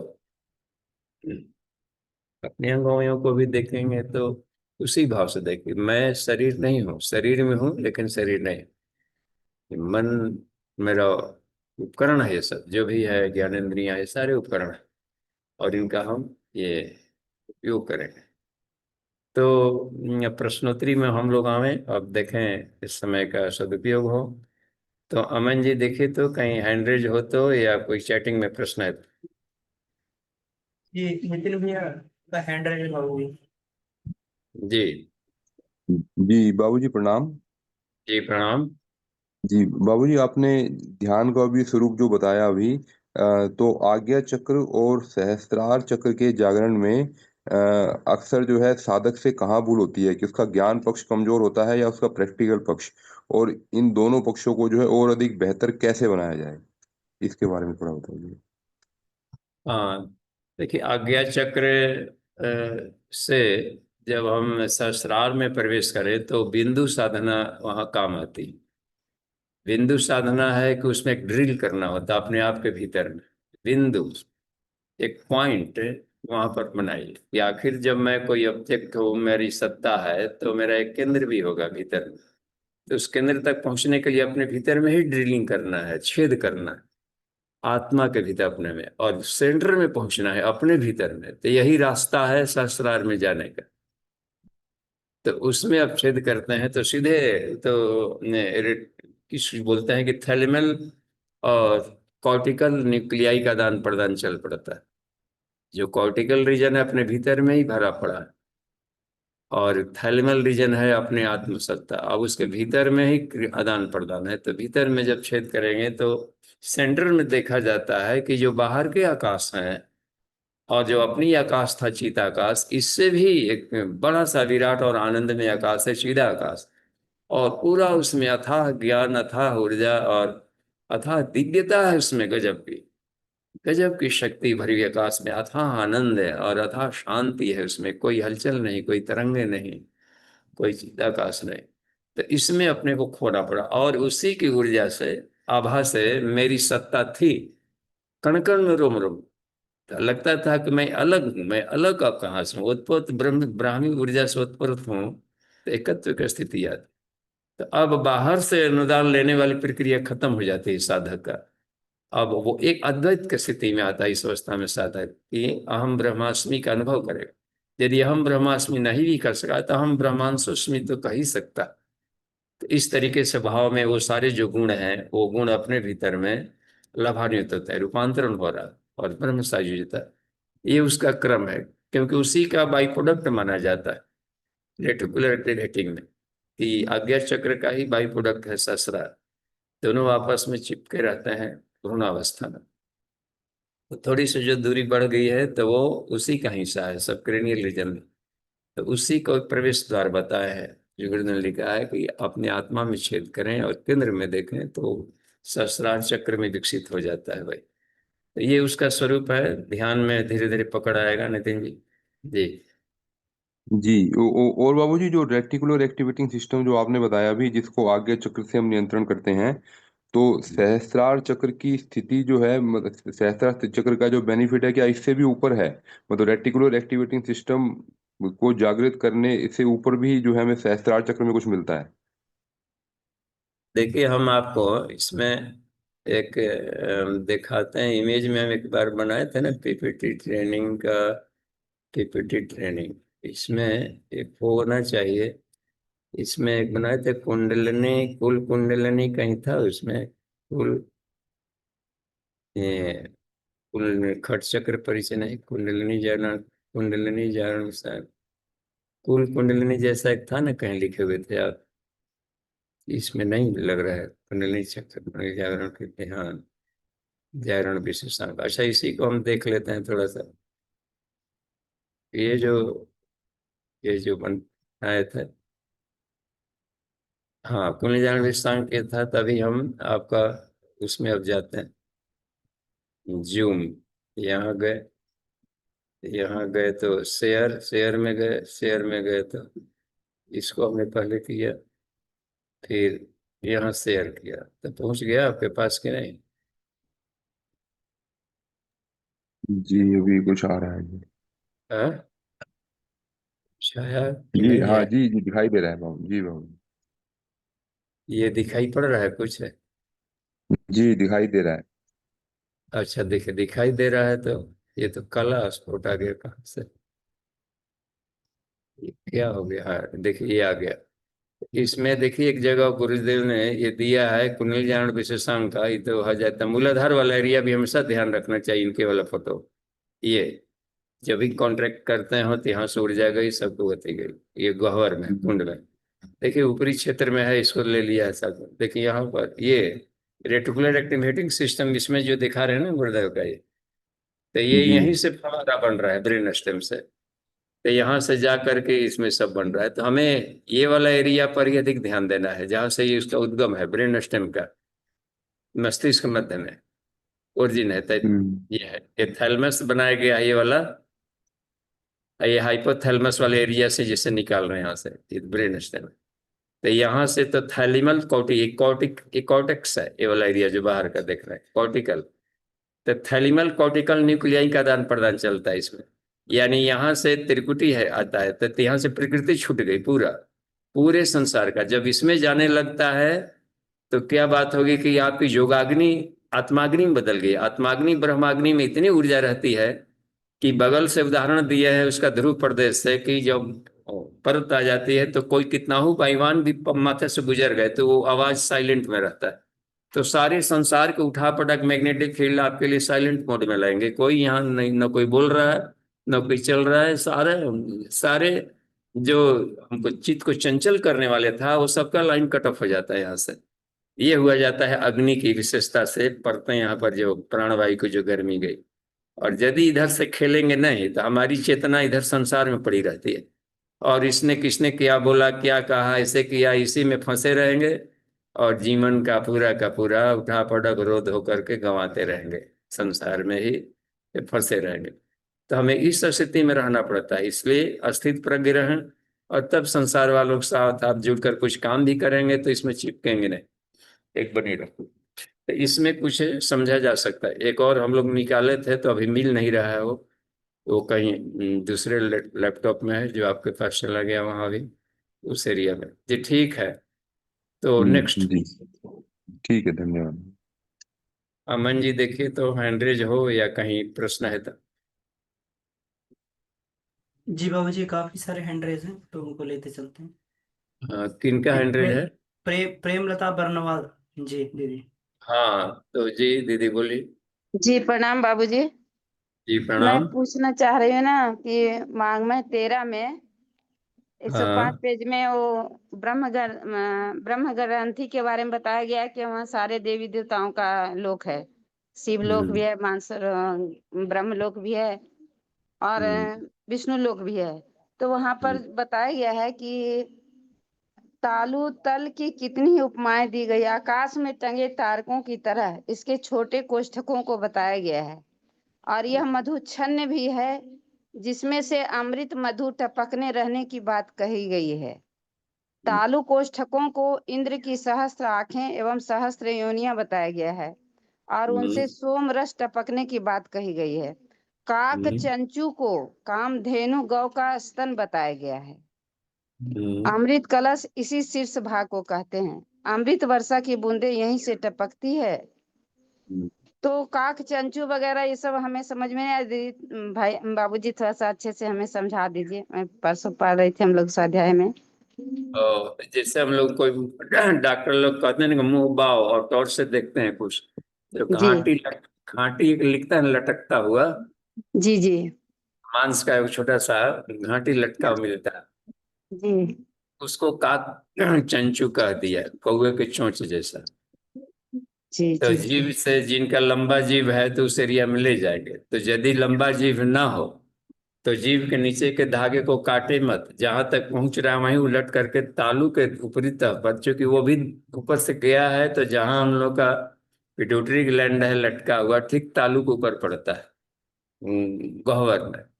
तो इस तरीके से वहां भी गुदगुदी पैदा हो, हमें तो केवल गुदगुदी पैदा करना है, स्टिमुलेशन, और उसमें जी खो जाना है, और वहां से आनंद की किरणों को आकाश में ले जानी है, सीधा आकाश में अपने को रमण कराना है, ईश्वर के साथ अपने को दोस्ती मजबूत करना है। तो उसी को कहा जाता है खेचरी मुद्रा। खे माने चिदाकाश, जी और चरी चिदाकाश में विचरण करने को खेचरी मुद्रा कहते हैं। तब ईश्वर के आनंद में भूल जाएंगे तो आनंद रस तपता है, इसी को आनंद रस कहता है। कभी कभी किन्हीं साधक में सचमुच में एक रस जैसा अनुभूति होता है, हमें भी हुआ था। तो बहुत वो ऐसा मिठास तो कहीं किसी वस्तु में है नहीं, अलौकिक, और एक एक बड़ा अंतरिक्षीय ध्वनि ये भी सुनाई पड़ने लगी थी। तो किसी किसी साधक में ऐसा हो सकता है, नहीं तो आनंद तो सबको मिलेगा ही मिलेगा, एक आनंद की दिव्यता में अपना जाएगा। तो वो उस ढंग से उसमें चित्रण किए हैं, ब्रह्मलोक क्रिनियल तालुक से ऊपर वाला एरिया को बोला है उसमें। जी ठीक है दी, और कभी सत्र में आप आते हो तो उसमें बढ़िया से चर्चा हो जाती है, क्लास बढ़िया मिल जाता है। जी जी जी जी प्रणाम, धन्यवाद बाबूजी, बहुत बहुत धन्यवाद। नेक्स्ट देखिए तो हैंडरेज वाले अमन जी, चंदन जी, जो है। जी जी चंदन शर्मा। भाऊ जी प्रणाम। जी प्रणाम। सभी साधकों को प्रणाम। भाऊ जी आप ब्रह्म कमल का बात किए अभी साधना में, तो भाऊ जी ये हमारे कॉलोनी में कल ब्रह्म कमल खिला हुआ दिखा, और कभी हम देखे भी नहीं थे, उसके बारे में नॉलेज भी हमको नहीं है। ये बेल्लारी कर्नाटक में JSW स्टील का कॉलोनी है, शंकर हिल टाउन, उसमें मैं रहता हूँ। तो वहाँ एक ब्रह्म कमल, बहुत लोग वहाँ गया भीड़ में, तो हमारी पत्नी भी बोली गए, तो हम कभी सुने नहीं थे, तो आज आपके मुंह से निकला, ये क्या है, इसके बारे में थोड़ा विस्तार रूप से बताइए। ब्रह्म कमल, अब उसमें एक बनावट वैसे, वो तपोवन वाले एरिया में जहाँ गुरु जी गए थे, जहाँ पर वहाँ के झीलों में जहाँ तहाँ उसमें वो झील जैसे भी हैं, जैसे कि पहाड़ियों का आपस में कहीं कटाव न मिला तो उस गड्ढे में जमा रहता है जलाशय। तो उन जलाशयों में ब्रह्म कमल खिले हुए देखे थे। तो हो सकता है कि कहीं से बीज कोई हिमालय में कभी गया हो और उधर उस एरिया के ब्रह्म बीज का कहीं से मिल गया हो, ले आया हो, या उससे मिलते जुलते भी स्पीसीज होते हैं, उसको भी ब्रह्म कमल के रूप में यदि उसकी आकृति हो तो इधर आ जाएगी। लेकिन इधर के क्लाइमेट में वो लाभ वैसा नहीं दे पाते। जो ब्रह्म कमल वहाँ है उसमें एक ऐसी अलौकिक गंध होती है जो कि अन्य किसी फूलों में नहीं होती, दिव्यता है। तो उसके सुगंध से ही आदमी के मस्तिष्क में असर पड़ता है। देखते हैं जो कुछ स्मेल ऐसे भी होते हैं, गंध, जो चेतना को विकसित करते हैं। जैसे गेंदा ही हुआ तो वो जो उत्साह भरता है, उत्साह भरता है, उमंग भरता है, और उसमें ये विकसित करता है। केतकी चमेली है जो कि इसमें बुद्धि को बढ़ा देता है। अब ऐसे गंध ही है, इसका मतलब कि कुछ वोलाटाइल सबस्टांसेज निकलते हैं, गंध ऐसे ही नहीं होगा। हर पौधों में उसमें कुछ जो वोलाटाइल सबस्टांस है वो वाष्पीकृत होते रहता है, उसकी गंध आएगी तो प्राणायाम करेंगे, या सांसों के द्वारा फेफड़े में गई तो पूरे शरीर में गई, तो अपना औषधीय गुण तो देगा ही देगा। तो ब्रह्म ज्ञान को विकसित करता है वैसी गंधें, तो उसमें निकालने वाला एक है उस एरिया में। तो हिमाद्री हृदय वाले क्षेत्र का जो होता है, उन्हीं का कोई स्पीसीज होगा, उससे मिलता जुलता तो लोग इधर कहे होंगे, क्योंकि वो मैदानी क्षेत्रों में नहीं होता है। जी जी भाऊ जी प्रणाम। हाँ जी प्रणाम। जी विभा दीदी। जी बाबूजी प्रणाम।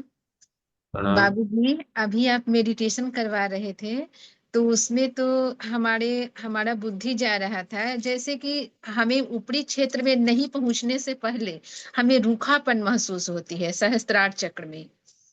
और जैसे चलते फिरते भी पहले मुझे आनंद मिलती थी, पर आनंद नहीं मिलती, मुझे रूखापन महसूस होता है, लगता है कि रूखा सोम रस नहीं टपक रहा है, रूखा रूखा जैसा लगता है कि रूखा रूखा रास्ता दिख रहा है।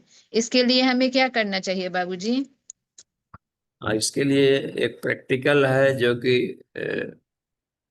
बाहर के, जो हमारी आंखें जब बाहर चलते फिरते हैं तो किसी न किसी व्यक्ति को देखेगी, किसी जानवर देखेगी, व्यक्ति देखेगी, तो उस व्यक्ति को प्रेम से देखा जाए, सोचा जाए कि ईश्वर का यह भी एक रूप है। हम केवल फोटो में मुकुटधारी और इससे रूप में देवताओं के रूप में देते हैं, भगवान जी इस रूप में भी टहल रहे हैं। तो इस दृष्टिकोण से भी एक ज्ञान का अमृत पकना शुरू होता है। वह तो कहीं भी देखा, अरे भगवान की ये भी एक रूप है, हम तो जानते ही नहीं थे कि ये भी भगवान का रूप है। तो जितने भी दे ओम सहस्त्र शीर्षा पुरुष, तो सहस्त्र मूर्ति के रूप में हम बाहर जब देखेंगे तो दृष्टिकोण में जो एक आनंद आएगा हृदय में, वो रस बना देगा, वो रूखापन हटा देगा हृदय का। तो अपने केवल, तो बाहर जब भीतर ध्यान कर रहे हैं तो भीतर में ईश्वर से खेले तो क्रीड़ा में आनंद आता है, और बाहर है तो इस दृष्टि में जो भी आंखों से दिखाई पड़ रहा है तत्सर्वम आत्मेति।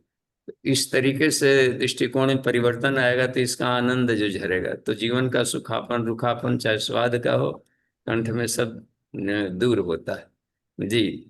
और प्राणायाम करते रहे, इस प्रैक्टिकल का प्रयोग करते रहिए पुण्यजारण का, तो उसमें शुष्कता नहीं रहेगी कहीं भी जी। जी बाबूजी। धन्यवाद। नेक्स्ट बढ़ते हैं धन्यवाद आगे। बाबूजी। जी शैलेश कुमार जी। जी प्रणाम बाबू जी। जी प्रणाम। जी बाबू जी कह रहे थे कि जिस समय सूर्याकर्षण प्राणायाम करते हैं बाबू जी, उसी समय कुंडली जागरण का अगर भेदन करते करते हैं सातों चक्र का, तो उचित होगा बाबू जी? और आपको आनंद आ रहा है तो ठीक है, अपने को सहजता मिलनी चाहिए, तो समझिए कि आप जो भी कर रहे हैं सही, असहज फील ना हो। प्रैक्टिकल को गांठ नहीं बनाया गया है कि ऐसे ही करेंगे, जैसे आप कर रहे हो आप सहजता, और आपकी चेतना थोड़ी रिलैक्स हो रही हो, ऊर्जावान महसूस हो रहे हो, सबके प्रति प्यार प्रेम स्नेह बढ़ रहा हो, तो इस प्रक्रिया को बेहतरीन कहा जाएगा आपके लिए। तो हर साधक का अपने अपने ढंग का होता है साधना क्रम, मेडिटेशन। तो उचित है, अपने को फीलिंग्स क्या अच्छा हो रहा है तो ठीक है जी। धन्यवाद बाबू जी। जी धन्यवाद। और कोई प्रश्न हो तो हैंड रेज करें या फिर जाकर के चैटिंग में लिखा जाए। जी बाबूजी, चैटिंग में प्रश्न है। तो हम्म। वीरेंद्र प्रसाद यादव बाबूजी का प्रश्न है कि हम्म।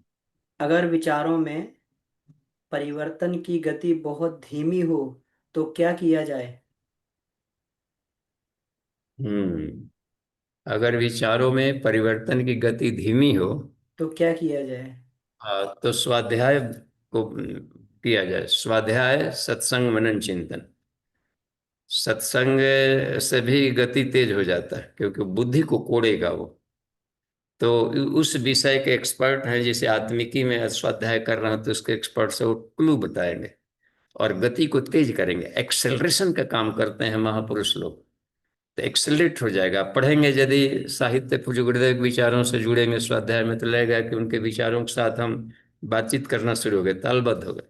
तो उनके विचार बहुत पैने हैं, बहुत तेज है, शार्प। वो न जाने कितनों के खोपड़ी को उलट पलट के रख दिया उनके साहित्य विचारों ने। तो स्वाध्याय सत्संग मनन चिंतन, इसकी प्रक्रिया बनी रहने पर विचारों की गति रहेगी। अच्छा, अब रह गया कि परिवर्तन की जहां तक बात है कि विचार से तालबद्धता तो हो गई लेकिन परिवर्तन नहीं हो पा रहा है, इसका मतलब कि अब उसको प्रैक्टिकल पक्ष अपना अब कमजोर पड़ रहा है। तो उस विचारों को जो कहा जा रहा है उसको प्रैक्टिकल करके देखा जाए, तो प्रैक्टिकल से उपलब्धियां मिलेगी, अनुभव बढ़ेगा। तो ये अनुभव फिर परिवर्तन की गति को तेज करेगा। तो धीमा है, इसका मतलब है कि विचार को प्रैक्टिकल में लाने में अधिक थोड़ा सा दिन ध्यान दिया, जो पढ़ा गया है उसको दिन भर हम प्रैक्टिकल करें जी। जी बाबूजी। हाँ नितिन जी भैया का फिर हैंड रेज है जी। हाँ जी, नितिन जी प्रणाम। जी बाबूजी प्रणाम। बाबूजी जो चेतना के विकास के लिए जैसा अभी आपने एक उदाहरण दिया कि ब्रह्म कमल से भी जो है चेतना की एक उच्च अवस्था को पाया जा सकता है। तो एक तो जो है सूंघने के माध्यम से हुआ या फिर कोई आयुर्वेदिक औषधि हो गई जैसे ब्रह्मी, शंखपुष्पी या भांग या इस तरह की कोई औषधियाँ होती हैं, तो जिससे जो है एक चेतना को एक अलग आयाम मिलता है।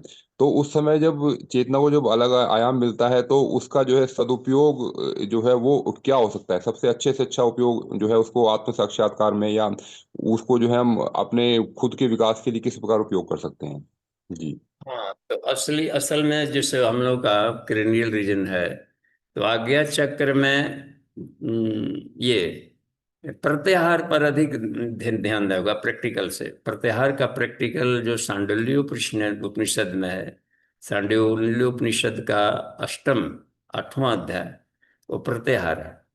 उसमें 5 प्रकार के जो तरीके बताए गए, एक तो उसमें सफलता मिलेगी कि बलाद आहरण में जो बलाद आहरण नहीं कर थे, विशेषु इंद्रियाणाम विषयताम बलाद आहरण प्रत्याहार, तो उसमें जो जो नशा भांग या जो बनाया जाता है इसमें औषधि, तो उसमें एक लिमिट डोज लिया जाता है। तो लिमिट डोज में उसमें बलाद आहरण में काम आ जाता है लेने का, उधर संसार का मन ही नहीं जाता और अपनी दुनिया में खोता है आदमी।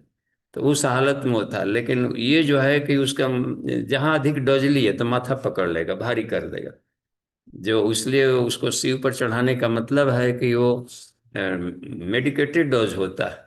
तो वो भी एक तरीका है जो सांसारिक गम से अपने आप चिपका उस नहीं निकालता। लेकिन ब्राह्मी शांत पुष्पी में ये बात नहीं है। वो दिमाग में भारीपन नहीं लाएगा, वो दिमाग को साफ करेगा और उसके द्वारा वो चेतना उसकी विकसित हो जाएगी, कॉन्शसनेस विकसित कर लेगा, उसके आधार पर भी आत्मनियंत्रण करेगा। तो हमें अगला दिया है कि नित्य विहित कर्म को हम फल त्यागः प्रत्याहारः, जो भी हम काम कर रहे हो प्रतिदिन उसको ईश्वर का काम सौंप मानकर करें और उसको ईश्वर को ही सौंपें, तो इस भाव से भी मिलता है। यानी अनासक्त कर्मयोग से भी वो विकसित होती है, प्रैक्टिकल ये करना होता है। और अगला है कि यद्यत पश्यति तत् सर्वम आत्मेति, तो इंद्रियां ज्ञानेंद्रियां जहां जहां गई जिस चीज को उसमें ईश्वरीय आरोपण किया जाए, ईश्वरीय भाव से उसको इमेज उसमें निकाला जाए, देखा जाए, तो थर्ड आई का उसमें भूमिका बढ़ती है। उसके द्वारा ज्ञान के नेत्रों से उसको हम देखें, गहराई से फीलिंग करें, जो अध्ययन किया है, तो वो जल्दी काम करेगा। या फिर अष्टादश मर्म स्थानेषु मेडिटेशनल करें हम, तो अपने भीतर में चक्रों का इस पर हम जब ध्यान करते हैं, मेडिटेशन करते हैं और इसके द्वारा हम करते हैं, तो इसमें जल्दी जागृत होता है। तो ये प्रैक्टिकल पक्ष है उसका। जी जी, जी। तो जैसे आपने बताया कि इसका सबसे अच्छा उपयोग जो है तन्मात्रा साधना के लिए हो सकता है। तो जी। तन्मात्रा साधना में हम उस स्थिति को याद रख कर के और उसको फिर बाद में जो है उसके बिना भी उसको अचीव करने की कोशिश करें हम। ऐसा मतलब हो सकता है फिर? तो अभ्यास से स्वभाव का अंग बन जाता है नितिन जी। किसी चीज को जी, अभ्यास किया जाए तो फिर वो अब स्वभाव का हिस्सा बन जाता है और अपना नियंत्रण हो जाता है। और फिर जाकर के उसके उसके सभी तरह से हानियां लाभ आदमी समझ लेता है, तो उसके प्रति मन वैराग्य हो जाता है और वो दिखाई पड़ जाता है कि जो इसके भीतर में आ रहा था सुख, वो इसका नहीं था एक्चुअली, और अपना ही इमेज था जो टकरा करके आ रहा था।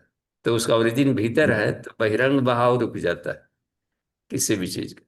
ऐसे हम लोग प्रभावित करते हैं। किसी महात्मा से प्रभावित गए थे, वो महात्मा थे, वो महात्मा का अपना तेज नहीं था, ईश्वर ने अपना इमेज को उनके भीतर से छलका रहा था। तो हमको ध्यान देना चाहिए ईश्वर के प्रति दोस्ती, न उस व्यक्ति विशेष के प्रति जाए खिंचाव जाए। तो अभी जाकर के जी, अगर कहीं भी इस सृष्टि में जो भी हमें मिला पुलकन वगैरह, तो वो उसकी विशेषता नहीं थी, ईश्वर उसके माध्यम से अपना रिफ्लेक्शन दे रहा था। तो ईश्वर को ही जाना चाहिए संसार में, कहीं भी हम कोई भी काम उपलब्धियां मिलती हो तो उनके चलते मिले। जी। जी, जी, ठीक है। धन्यवाद बाबू। तत्सर्वम आत्मेति, तत्सर्वम परमात्मेति, ये इसके बाद से हम ले सकते हैं। जी धन्यवाद। तो अभी 6 मिनट है, हाँ जी बातचीत हो सकती। बाबूजी, ये चैट में प्रश्न है। हम्म, सुरेश सिंह जी का प्रश्न है बाबूजी, क्या कुंडली हाँ। जागरण के लिए किसी व्यक्ति को बॉडी के एनाटॉमिकल पार्ट्स का ज्ञान आवश्यक है, यदि किसी को बायोलॉजिकल साइंस का ज्ञान ना हो तो ऐसा व्यक्ति कुंडलिनी जागरण के लिए किस तरह का ध्यान और अभ्यास करे? हाँ, वो उनको प्रैक्टिकल अधिक बताना होगा। प्रैक्टिकल पक्ष को अधिक, जिनके पास ये ज्ञान न हो तो राम काज किए बिना मोहि कहाँ विश्राम।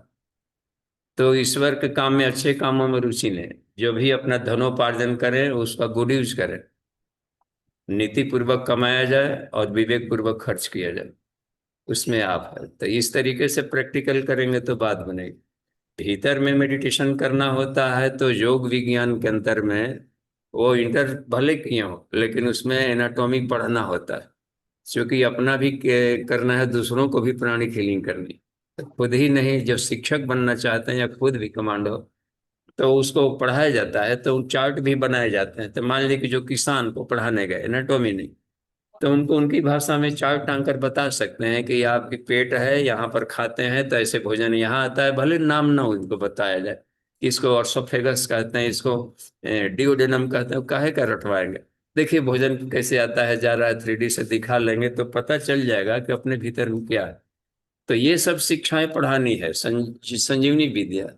अब कहा किताब नहीं पढ़ानी है, जो एक्चुअल हम अपने भीतर की चीजों को तो देखें। कहीं गांव में जा रहा है तो इस सबको भी हमें चार्ट कैलेंडर टांग करके दिखाया जा सकता है पढ़ाने का।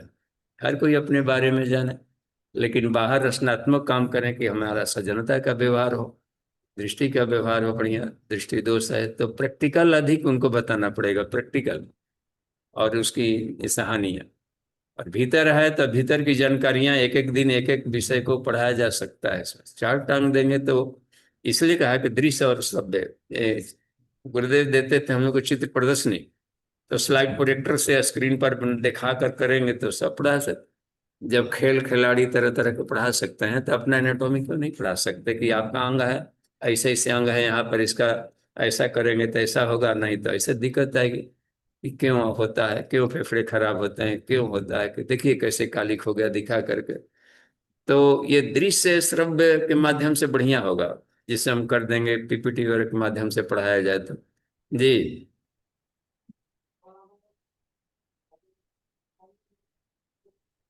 जी बाबू जी। जी, इसमें एक प्रश्न और है, माधवी राय जी का, वो ले लेते हैं। प्रणाम बाबू जी, आत्म साधना में रहते हुए हमारा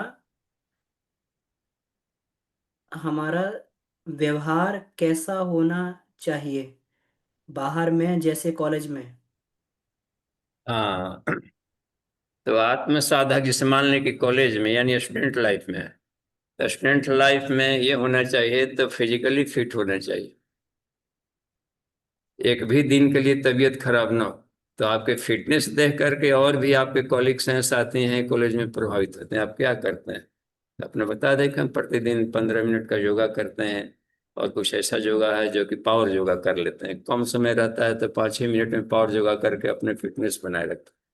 दूसरी है कि आहार में भी, अपने आहार में नशा का सेवन नहीं होना चाहिए स्टूडेंट लाइफ में कहीं भी। तो आहार ऐसा रहे जो कि मस्तिष्क को साफ रखे और पुष्टिकारक भी हो, ऊर्जावान हो, पुष्टिकारक हो, और ओवर डाइट न थोड़ा सा ही मिलने पर काम, कैलोरी अधिक जरूरत पड़ती है स्टूडेंट लाइफ में। एक पहलवान से अधिक शक्ति की जरूरत पड़ती है ऊर्जा को एक स्टूडेंट को, तो उसका मेंटल वर्क अधिक रहता है। तो अपने खान पान इससे शुरू किया जाता है अन्नमय कोश का। साथ में अभी बता दें कि हम कुछ प्राणायाम के तकनीक से अपने मस्तिष्क को रिफाइन कर लेते हैं। तो ये तरीका है, बातचीत के क्रम से उनको अपने दोस्तों में आएगी बात, तो आप प्रखर कैसे, आपको जल्दी याद कैसे हो जाता है, यार तुम तो, हमको तो याद ही नहीं होता है जाने का। तब बताया जा सकता है कि हम जो पढ़ते हैं उसको हम अनेकों बार फिर रिपीट करते हैं, फिर दूसरों को शेयर करते हैं उसको आपस में बातचीत के क्रम में। तो मनन चिंतन अधिक होता है तो बातें सरल पड़ जाती है करने का। तो जो प्रैक्टिकल है उसमें कि यहाँ अपने बुद्धि को IQ लेवल कैसे बढ़ा लिया, अपने भाव संवेदना भी, शालीनता, जो भी आपसे सीनियर्स हैं पढ़ने लिखने में, उनके साथ विनम्र व्यवहार करके उनके अनुभव को लाभ लिया जाए, और अपने से सीनियर जूनियर बैच वालों को स्नेह दिया जाए। तो ये सब जो होता है ना बिहेवियर से, इससे अधिक लोग प्रभाव होता है। रैगिंग वाला मूड में नहीं रहना चाहिए कॉलेज लाइफ में कभी भी। ये छोटा है तो इसको हम चिढ़ा करके अपने दबंगई का प्रभाव पड़ता है कि अपने स्नेह से यदि आपने जीत लिया जूनियर बैच वालों को और अब उसको ये करके, तो ये अस्थायी रूप से रिस्पेक्ट मिलेगा इसमें। नहीं तो एक भय का वातावरण पैदा करें। तो विद्यार्थी जीवन में भी रहे कि घर में अपना ये है। तो हमें स्कूल कॉलेज गए हैं तो एक तो ब्रिलियंस और गुड हेल्थ दोनों को मेंटेन करना होता है, और शालीनता और प्रखरता ये दोनों साथ में रहे। ब्रिलियंसी भी हो लेकिन ये ब्रिलियंसी उदंडता में न बदले, शालीनता में रहे। ठीक है, धन्यवाद। समय हो गया है, शांति पाठ आज कर लेते हैं। ओम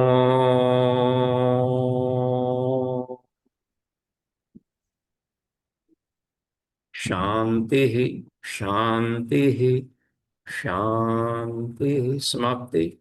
प्रणाम। जी प्रणाम बाबूजी।